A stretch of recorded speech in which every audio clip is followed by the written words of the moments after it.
Гали Закир улы Закиров 1910 елда Бойлар Сабасы авылында туган.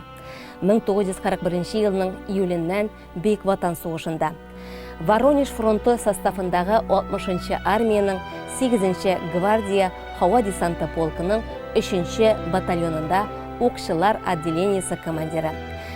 Гвардия кече сержанты Закиров Ясноградок авылы тирәсендә Днепрның уң ярындагы плацдармны киңәйтү өчен барган сугышларда дошманның контрһөҗүмен кире кайтарды.